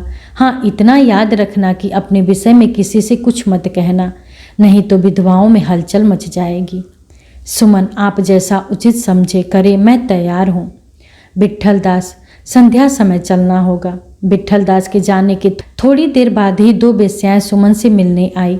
सुमन ने कह दिया, मेरे सिर में दर्द है। सुमन अपने ही हाथ से भोजन बनाती थी। पतित होकर भी वह खान पान में विचार करती थी। आज उसने व्रत करने का निश्चय किया था। मुक्ति के दिन कैदियों को भी भोजन अच्छा नहीं लगता। दोपहर को धाड़ियों का गोल आ पहुंचा। सुमन ने उन्हें भी बहाना करके टाला। उसे अब उनकी सूरत से घृणा होती थी। सेठ बलभद्र दास के यहाँ से नागपुरी संतरे की एक टोकरी आई। उसे सुमन ने तुरंत लौटा दिया। चिम्मन लाल ने 4 बजे अपनी फिटन सुमन के सैर करने को भेजी। उसने उसको भी लौटा दिया। जिस प्रकार अंधकार के बाद अरुण का उदय होते ही पक्षी कलरव करने लगते हैं और बछड़े किलोलों में मग्न हो जाते हैं, उसी प्रकार सुमन के मन में क्रीड़ा करने की प्रबल इच्छा हुई। उसने सिगरेट की एक डिबिया मंगवाई और वार्निश की एक बोतल मंगाकर ताक पर रख दी। एक कुर्सी का पाया तोड़कर कुर्सी छज्जे पर दीवार के सहारे रख दी। 5 बजते बजते मुंशी अबुल वफा का आगमन हुआ। यह हजरत सिगरेट बहुत पीते थे। सुमन ने आज असाधारण रीति से उनकी आवभगत की और इधर उधर की बातें करने के बाद बोली, आइए आज आपको वह सिगरेट पिलाऊं कि आप भी याद करें। अबुल वफा, नेकी और पूछ पूछ। सुमन, देखिए, एक अंग्रेजी दुकान से खास आपके खातिर मंगवाया है, यह लीजिए। अबुल वफा, तब तो मैं अपना शुमार खुशनसीबों में करूँगा। वाह रे मेरे साजे जिगर की तासीर। अबुल वफा ने सिगरेट मुंह से दबाया। सुमन ने दिया सलाई की डिबिया निकालकर एक सलाई रगड़ी। अबुल वफा ने सिगरेट को जलाने के लिए मुंह आगे बढ़ाया, लेकिन न मालूम कैसे आग सिगरेट में न लगकर उनकी दाढ़ी में लग गई। जैसे पुआल जलता है, उसी तरह एक झड़ में दाढ़ी आधी से ज़्यादा जल गई। उन्होंने सिगरेट फेंककर दोनों हाथों से दाढ़ी मलना शुरू किया। आग बुझ गई, मगर दाढ़ी का सर्वनाश हो चुका था। आईने में लपक कर मुँह देखा। दाढ़ी का भस्मावशेष उबाली हुई सुथनी की रेसी की तरह मालूम हुआ। सुमन ने लज्जित होकर कहा, मेरे हाथों में आग लगी, कहाँ से कहाँ मैंने दिया सलाई जलाई। उसने बहुत रोका, पर हंसी होठों पर आ गई। अबुल वफा ऐसे खिसियाए हुए थे मानो वह अब अनाथ हो गए। सुमन की हंसी अखर गई। उस भूंडी सूरत पर खेद और खिसियाहट का अपूर्व दृश्य था। बोले, यह कब की कसर निकली। सुमन, मुंशी जी, मैं सच कहती हूँ, यह दोनों आंखें फूट जाएं अगर मैंने जानबूझकर आग लगाई हो। आपसे बैर भी होता तो दाढ़ी बेचारी ने मेरा क्या बिगाड़ा था। अबुल वफा, मासूकों की सोखी और शरारत अच्छी मालूम होती है, लेकिन इतनी नहीं कि मुंह जला दे। अगर तुमने आग से कहीं दाग दिया होता तो इससे अच्छा था। अब यह भुन्नास की सी सूरत लेकर मैं किसे मुंह दिखाऊंगा। वल्लाह, आज तुमने मटिया मेट कर दिया। सुमन, क्या करूं, खुद पछता रही हूं। अगर मेरे दाढ़ी होती तो आपको दे देती। क्यों, नकली दाढ़ियां भी तो मिलती हैं। अबुल वफा, सुमन, जख्म पर नमक ना छिड़को। अगर दूसरे ने यह हरकत की होती तो आज उसका खून पी जाता। सुमन, अरे तो थोड़े से बाल ही जल गए हैं ना, या और कुछ। महीने 2 महीने में फिर निकल आएंगे। जरा सी दाढ़ी जला दी तो। आप मेरी आत्मा को, मेरे धर्म को, मेरे हृदय को रोज जलाते हैं। क्या उनका मूल्य आपकी दाढ़ी से भी कम है। मियाँ, आशिक बनना मुँह का नेवाला नहीं है। जाइए, अपने घर की राह लीजिए। अब कभी यहाँ न आइएगा। मुझे छिछोरे आदमियों की ज़रूरत नहीं है। अबुल वफा ने क्रोध से सुमन की ओर देखा, तब जेब से रुमाल निकाला और जली हुई दाढ़ी को उसकी आड़ में छिपाकर चुपके से चले गए। यह वही मनुष्य था जिसे खुले बाजार एक वेश्या के साथ आमोद प्रमोद में लज्जा नहीं आती थी। अब सदन के आने का समय हुआ। सुमन आज उससे मिलने के लिए बहुत उत्कंठित थी। आज यह अंतिम मिलाप होगा, आज यह प्रेम अभिनय समाप्त हो जाएगा। वह मोहिनी मूर्ति फिर देखने को न मिलेगी। उसके दर्शनों को नेत्र तरस तरस रहेंगे। वह सरल प्रेम से भरी हुई मधुर बातें सुनने में न आएंगी। जीवन फिर प्रेम विहीन और नीरस हो जाएगा। कलुषित सही, पर यह प्रेम सच्चा था। भगवान मुझे यह वियोग सहने की शक्ति दीजिए। नहीं, इस समय सदन न आए तो अच्छा है। उससे न मिलने में ही कल्याण है। कौन जाने उसके सामने मेरा संकल्प स्थिर रह सकेगा या नहीं। पर वह आ जाता तो एक बार दिल खोलकर उससे बातें कर लेती। उसे इस कपट सागर में डूबने से बचाने की चेष्टा करती। इतने में सुमन ने विट्ठल दास को एक किराए की गाड़ी में से उतरते देखा। उसका हृदय वेग से धड़कने लगा। एक क्षण में विट्ठल दास ऊपर आए और बोले, अरे अभी तुमने कुछ तैयारी नहीं की? सुमन, यहाँ की कोई वस्तु साथ न ले जाऊंगी। यह वास्तव में मेरा पुनर्जन्म हो रहा है। विट्ठल दास, अच्छी बात है, मैं यहाँ ताला डाल दूंगा। तो अब उठो, गाड़ी मौजूद है। सुमन, 10 बजे से पहले नहीं चल सकती। आज मुझे अपने प्रेमियों से विदा होना है। कुछ उनकी सुननी है, कुछ अपनी कहनी है। आप तब तक छत पर जाकर बैठिए, मुझे तैयार ही समझिए। विट्ठल दास को बुरा मालूम हुआ, पर धैर्य से काम लिया। ऊपर जाकर खुली हुई छत पर टहलने लगे। 7 बज गए, लेकिन सदन न आया। 8 बजे तक सुमन उसकी राह देखती रही। अंत में वह निराश हो गई। जब से वह यहाँ आने लगा, आज ही उसने नागा किया। सुमन को ऐसा मालूम होता था मानो वह किसी निर्जन स्थान में खो गई है। हृदय में एक अत्यंत तीव्र किंतु सरल वेदनापूर्ण किंतु मनोहारी आकांक्षा का उद्योग हो रहा था। मन पूछता था उसके न आने का क्या कारण है। किसी अनिष्ट की आशंका ने उसे बेचैन कर दिया। 8 बजे सेठ चिम्मनलाल आए। सुमन उनकी गाड़ी देखते ही छज्जे पर जा बैठी। सेठ जी बहुत कठिनाई से ऊपर आए और हांफते हुए बोले, कहाँ हो देवी? आज बग्घी क्यों लौटा दी? क्या मुझसे कोई खता हुई? सुमन, नहीं, छज्जे पर चले आइए। भीतर कुछ गर्मी मालूम होती है। आज सिर में दर्द था, सैर करने को जी नहीं चाहता था। चिम्मनलाल, हिरिया को मेरे यहाँ क्यों नहीं भेज दिया? हकीम साहब से कोई नुस्खा तैयार करा देता। उनके पास तेलों के अच्छे अच्छे नुस्खे हैं। यह कहते हुए सेठ जी कुर्सी पर बैठे, लेकिन 3 टांग की कुर्सी उलट गई। सेठ जी का सिर नीचे हुआ और पैर ऊपर, और वह एक कपड़े की गांठ के समान औंधे मुंह लेट गए। केवल एक बार मुंह से अरे निकला और फिर वह कुछ न बोले। जड़ ने चैतन्य को परास्त कर दिया। सुमन डरी की चोट ज्यादा आ गई। लालटेन लाकर देखा तो हंसी न रुक सकी। सेठ जी ऐसे असाध्य पड़े थे मानो पहाड़ से गिर पड़े हैं। पड़े पड़े बोले, हाय राम, कमर टूट गई। जरा मेरे साइस को बुलवा दो, घर जाऊंगा। सुमन, चोट बहुत आ गई क्या? आपने भी तो कुर्सी खींच ली। दीवार से टिक कर बैठते तो कभी न गिरते। अच्छा, क्षमा कीजिए, मुझी से भूल हुई कि आपको सचेत न कर दिया। लेकिन आप जरा भी न संभले, बस गिर ही पड़े। चिम्मनलाल, मेरी तो कमर टूट गई और तुम्हें मस्खरी सूझ रही है। सुमन, तो अब इसमें मेरा क्या वश है? अगर आप हल्के होते तो उठाकर बैठा देती। जरा खुद ही जोर लगाइए, अभी उठ बैठिएगा। चिम्मनलाल, अब मेरा घर पहुंचना मुश्किल है। हाय, किस बुरी साइज से चले थे। जीने पर से उतरने में पूरी सांसत हो जाएगी। तुमने यह कब का बैर निकाला? सुमन, सेठ जी, मैं बहुत लज्जित हूँ। चिम्मनलाल, अजी रहने भी दो, झूठ झूठ की बातें बनाती हो। तुमने मुझे जान कर गिराया। सुमन, क्या आपसे मुझे कोई बैर था? और आपसे बैर हो भी तो आपकी बेचारी कमर ने मेरा क्या बिगाड़ा था? चिम्मनलाल, अब यहाँ आने वाले पर लानत है। सुमन, सेठ जी, आप इतनी जल्दी नाराज हो गए? मान लीजिए मैंने जानबूझकर ही आपको गिरा दिया तो क्या हुआ? इतने में विट्ठल दास ऊपर से उतर आए। उन्हें देखते ही सेठ जी चौंक पड़े। घड़ों पानी पड़ गया। विट्ठल दास ने हंसी को रोक कर पूछा, कहिए सेठ जी, आप यहाँ कैसे आ फंसे? मुझे आपको यहाँ देखकर बड़ा आश्चर्य होता है। चिम्मनलाल, इस घड़ी कुछ न पूछिए, फिर यहाँ आऊँ तो मुझ पर लानत है। मुझे किसी तरह यहाँ से नीचे पहुँचाइए। विट्ठल दास ने एक हाथ थामा। साइस ने आकर कमर पकड़ी। इस तरह लोगों ने उन्हें किसी तरह जीने से उतारा और लाकर गाड़ी में लिटा दिया। ऊपर आकर विट्ठल दास ने कहा, गाड़ी वाला अभी तक खड़ा है, 10 बज गए, अब विलंब न करो। सुमन ने कहा, अभी एक काम और करना है। पंडित दीनानाथ आते होंगे, बस उनसे निपट लूँ तो चलूँ। आप थोड़ा सा कष्ट और कीजिए। विट्ठल दास ऊपर जाकर बैठे थे कि पंडित दीनानाथ आ पहुँचे। बनारसी साफा सिर पर था, बदन पर रेशमी अचकन शोभायमान था। काले किनारे की महीन धोती और काली वार्निश के पंप सूज उनके शरीर पर खूब फपते थे। सुमन ने कहा, आइए महाराज, चरण छूती हूँ। दीनानाथ आशीर्वाद, जवानी बढ़े, आँख के अंधे गांठ के पूरे फंसे, सदा बढ़ती रहे। सुमन, कल आप कैसे नहीं आए? समाजियों को लिए रात तक आपकी राह देखती रही। दीनानाथ, कुछ न पूछो, कल एक झमेले में फंस गया था।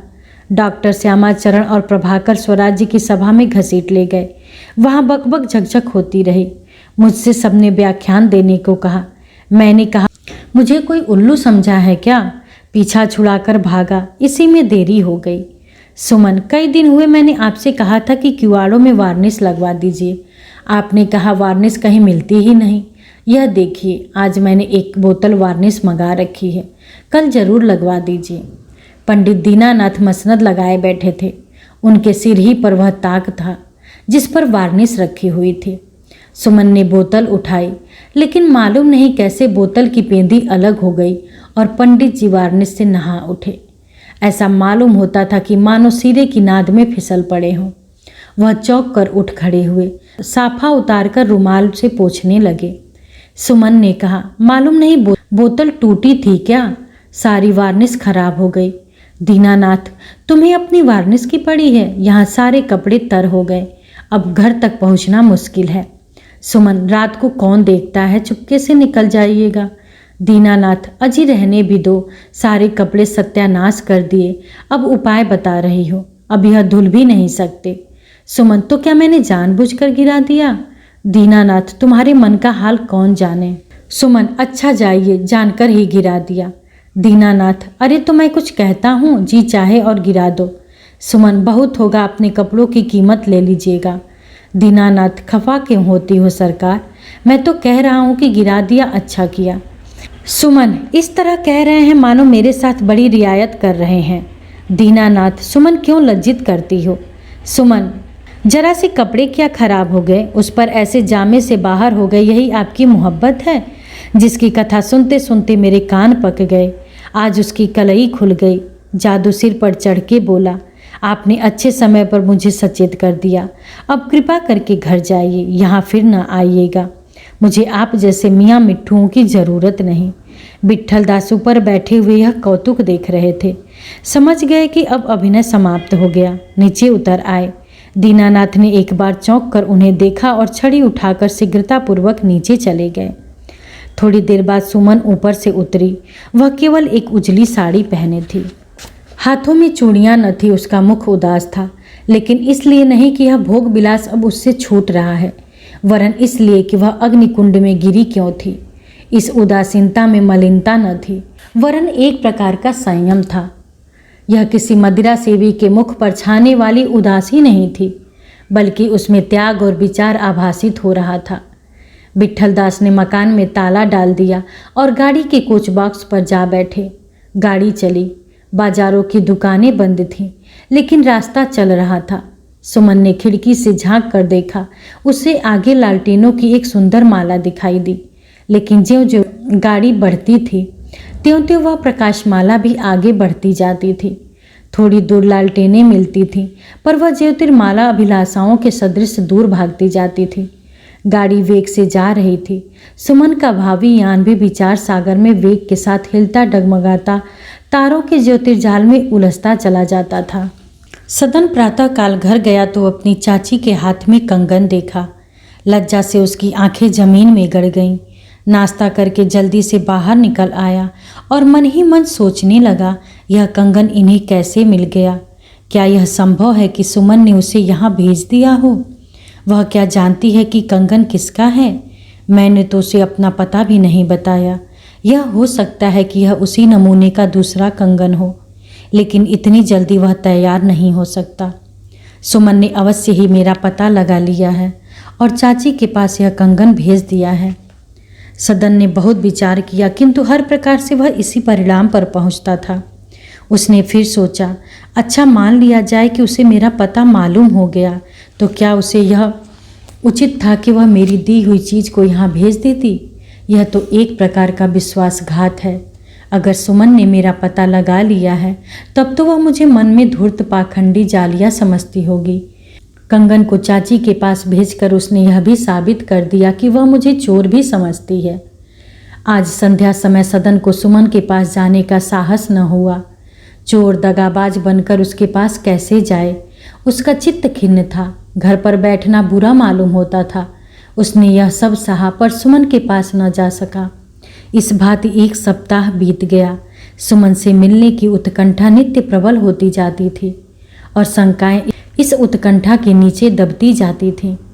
संध्या समय उसकी दशा उन्मत्तों की सी हो जाती।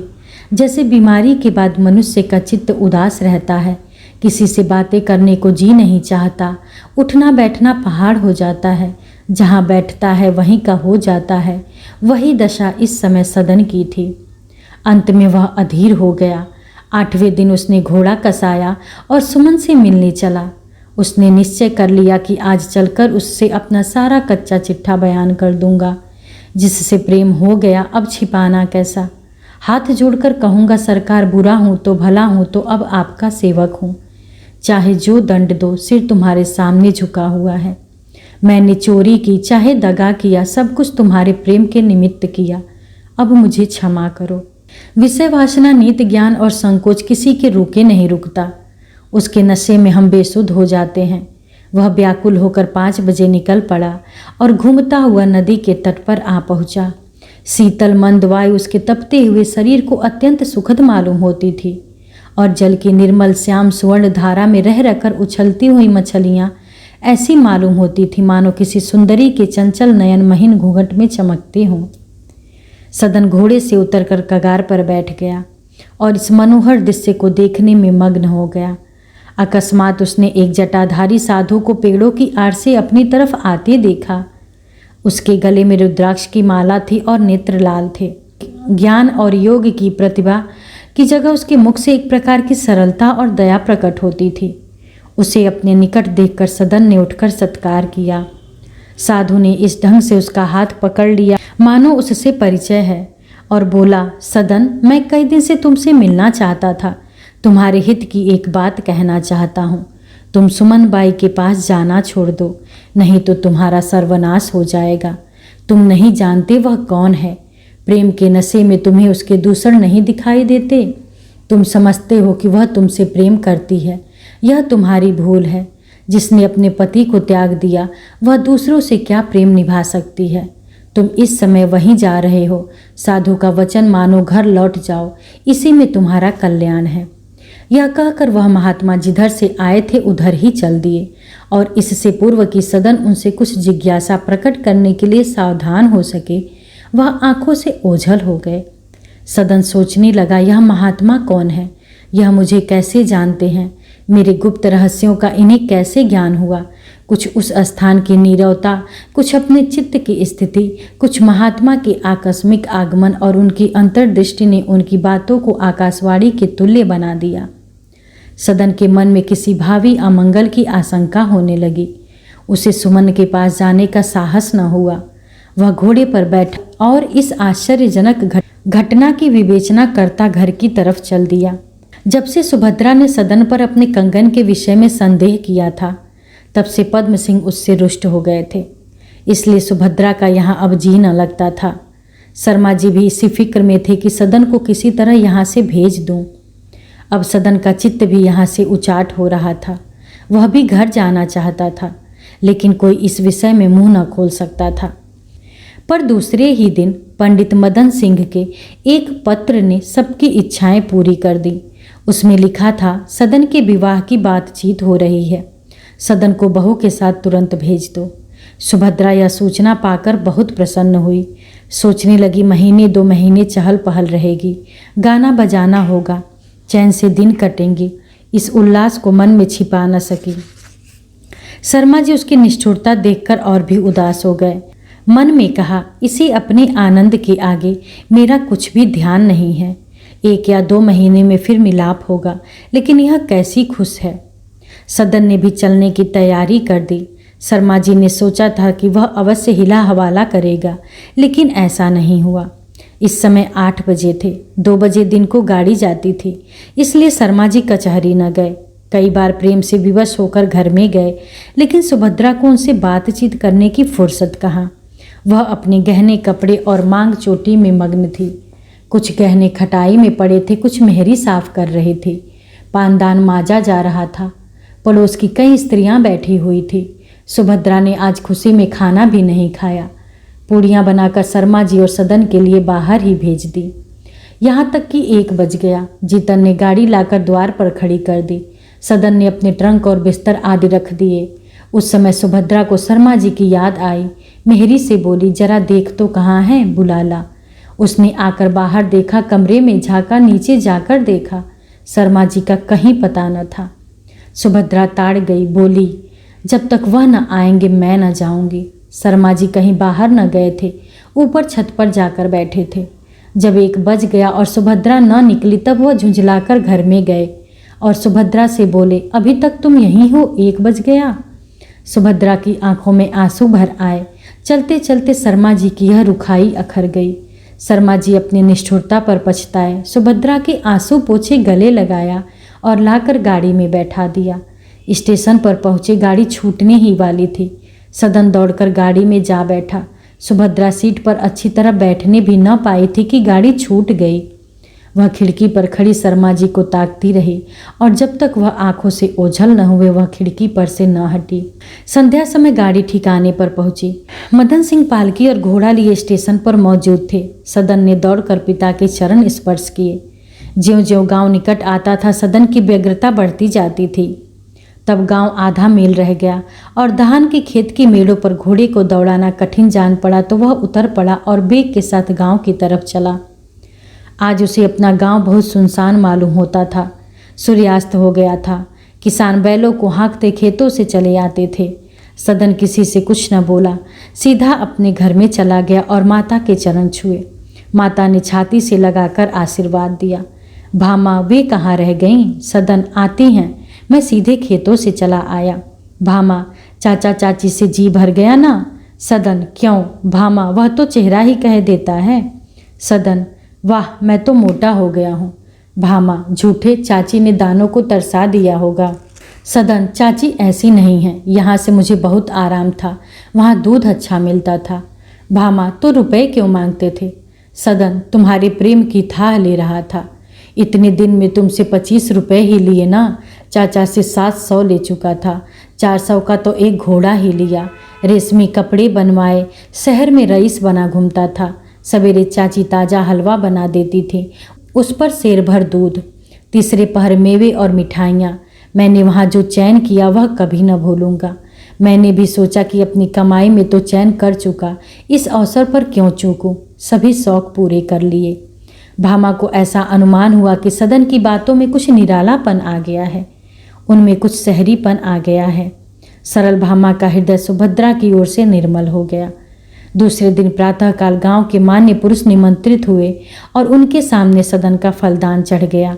सदन की प्रेम लालसा इस समय ऐसी प्रबल हो रही थी कि विवाह की मजबूत धर्म बेड़ी को सामने देखकर भी वह चिंतित न हुआ। उसे सुमन से जो प्रेम था उसमें तृष्णा ही का आधिक्य था। सुमन उसके हृदय में रहकर भी उसके जीवन का आधार न बन सकती थी। सदन के पास यदि कुबेर का धन होता तो वह सुमन को अर्पण कर देता। वह अपने जीवन संपूर्ण सुख उसकी भेंट कर सकता था, किंतु अपने दुख से, विपत्ति से, कठिनाइयों से, नैराश्य से वह उसे दूर रखना चाहता था। उसके साथ वह सुख का आनंद उठा सकता था, लेकिन दुख नहीं दे सकता था। सुमन पर उसे वह विश्वास कहाँ था जो प्रेम का प्राण है। अब वह कपट प्रेम के माया जाल से मुक्त हो जाएगा। अब उसे बहुरूप धरने की आवश्यकता नहीं। अब वह प्रेम को यथार्थ रूप में देखेगा और यथार्थ रूप में दिखाएगा। यहाँ उसे वह अमूल्य वस्तु मिलेगी जो सुमन के यहाँ किसी प्रकार नहीं मिल सकती थी। इन विचारों ने सदन को इस नए प्रेम के लिए लालायित कर दिया। अब उसे केवल यही संशय था कि कहीं वधू रूपवती न हुई तो। रूप लावण्य प्राकृतिक गुण है जिसमें कोई परिवर्तन नहीं हो सकता। स्वभाव एक उपार्जित गुण है, उसमें शिक्षा और सत्संग से सुधार हो सकता है। सदन ने इस विषय में ससुराल के नाई से पूछताछ करने की ठानी। उसे खूब भांग पिलाई, खूब मिठाइयाँ खिलाई, अपनी एक धोती उसको भेंट की। नाई ने नशे में आकर बधू की ऐसी लंबी प्रशंसा की, उसके नख सिख का ऐसा चित्र खींचा कि सदन को इस विषय में कोई संदेह न रहा। यह नख सिख सुमन से बहुत मिलता था, अतएव सदन नवेली दुल्हन का स्वागत करने के लिए और भी उत्सुक हो गया। यह बात बिल्कुल तो असत्य नहीं है कि ईश्वर किसी न किसी हीले में अन्न वस्त्र देता है। पंडित उमानाथ बिना किसी हीले के संसार का सुख भोग करते थे। उनकी आकाशी वृत्ति थी, उनके भैंस और गाय न थी, लेकिन घर में घी दूध की नदी बहती थी। वह खेती बाड़ी न करते थे, लेकिन घर में अनाज की खत्तियाँ भरी रहती थीं। गांव में कहीं मछली मरे, कहीं बकरा कटे, कहीं आम टूटे, कहीं भोज हो, उमानाथ का हिस्सा बिना मांगे आप ही आप पहुंच जाता था। अमोला बड़ा गांव था, 2,500-3 हजार जनसंख्या थी, लेकिन समस्त गांव में उनके सम्मत के बिना कोई काम न होता था। स्त्रियों को यदि गहने बनवाने होते तो वह उमानाथ से कहती। लड़के लड़कियों के विवाह उमानाथ की मार्फत तय होते। रेहननामे बैनामे दस्तावेज उमानाथ ही के परामर्श से लिखे जाते। मुआमिले मुकदमे उन्हीं के द्वारा दायर होते। और मज़ा यह था कि उनका यह दबाव और सम्मान उनकी सज्जनता के कारण नहीं था। गांव वालों के साथ उनका व्यवहार शुष्क और रूखा होता था। वह बेलाग बात करते थे, लल्लो चप्पो करना न जानते थे, लेकिन उनके कटु वाक्यों को लोग दूध के समान पीते थे। मालूम नहीं उनके स्वभाव में क्या जादू था। कोई कहता यह उनका इकबाल है, कोई कहता था उन्हें महावीर का इष्ट है, लेकिन हमारे विचार में यह उनके मानव स्वभाव के ज्ञान का फल था। जानते थे कि कहाँ झुकना और कहाँ तनना चाहिए। गांव वालों से तनने में अपना काम सिद्ध होता था, अधिकारियों से झुकने में। थाने और तहसील के अमले चपरासी से लेकर तहसीलदार तक सभी उन पर कृपा दृष्टि रखते थे। तहसीलदार साहब के लिए वह वर्ष फूल बनाते, डिप्टी साहब को भावी उन्नत की सूचना देते, कानूनगो और कुर्कमीन उनके द्वार पर बिना बुलाए मेहमान बने रहते। किसी को यंत्र देते, किसी को भगवत गीता सुनाते, और जिन लोगों की श्रद्धा इन बातों पर न थी उन्हें मीठे और नवरत्न की चटनी खिलाकर प्रसन्न रखते। थानेदार साहब उन्हें अपना दाहिना हाथ समझते थे। जहाँ ऐसी उनकी दाल न गलती, वहाँ पंडित जी की बदौलत 5 उंगली घी में हो जाती। भला ऐसे पुरुष की गांव वाले पूजा क्यों न करते। उमानाथ को अपनी बहन गंगाजली से प्रेम था, लेकिन गंगाजली को मैके आने के थोड़े ही दिनों पीछे ज्ञात हुआ कि भाई का प्रेम भावज की अवज्ञा के सामने नहीं ठहर सकता। उमानाथ बहन को अपने घर लाने पर मन में बहुत पछताते। वे अपनी स्त्री को प्रसन्न रखने के लिए ऊपरी मन से उसकी हाँ में हाँ मिला दिया करते। गंगाजली को साफ कपड़े पहनने का क्या अधिकार है। शांता का पालन पहले चाहे जितने ही लाड प्यार से हुआ हो, अब उसे उमानाथ की लड़कियों से बराबरी करने का क्या अधिकार है। उमानाथ स्त्री की इन द्वेषपूर्ण बातों को सुनते और उनका अनुमोदन करते। गंगाजली को जब क्रोध आता तो वह उसे अपने भाई पर ही उतारती। वह समझती थी कि वे अपनी स्त्री को बढ़ावा देकर मेरी दुर्गति करा रहे हैं। ये अगर उसे डांट देते तो मजाल थी कि वह यूं मेरे पीछे पड़ जाती। उमानाथ को जब अवसर मिलता तो वह गंगाजली को एकांत में समझा दिया करते, किंतु एक तो जानवी उन्हें ऐसे अवसर मिलने ही न देती, दूसरी गंगाजली को भी सहानुभूति पर विश्वास न आता। इस प्रकार 1 वर्ष बीत गया। गंगाजली चिंता, शोक और निराशा से बीमार पड़ गई। उसे बुखार आने लगा।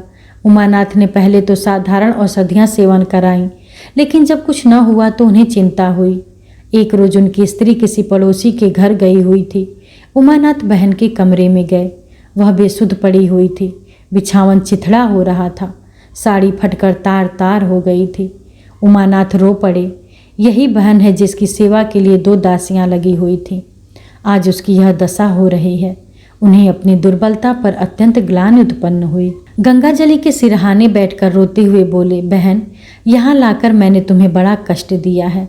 नहीं जानता था कि उसका यह परिणाम होगा। मैं आज किसी वैद्य को ले आता हूँ। ईश्वर चाहेंगे तो तुम शीघ्र ही अच्छी हो जाओगी। इतने में जानवी भी आ गई। ये बातें उसके कान में पड़ी।